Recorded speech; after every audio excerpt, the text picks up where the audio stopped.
رسول کائنات صلی اللہ علیہ وآلہ وسلم نے فرمایا،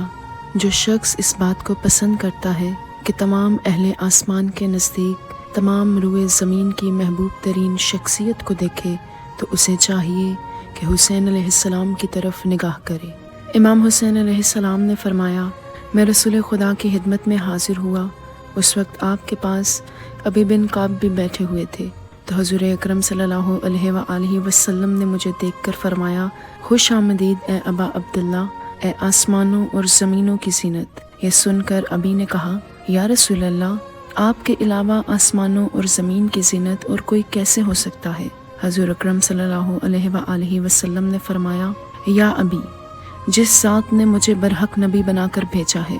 حسین ابن علی علیہ السلام زمین کے نسبت آسمانوں میں زیادہ بزرگی کا مالک ہے، اور عرش الہی کے دائیں جانب لکھا ہوا ہے کہ حسین علیہ السلام ہدایت کا چراغ، نجات کی کشتی، کبھی کمزور نہ ہونے والے امام اور صاحب عزت اور عظمت، سربلند شخصیت اور آخرت کا ذخیرہ ہے۔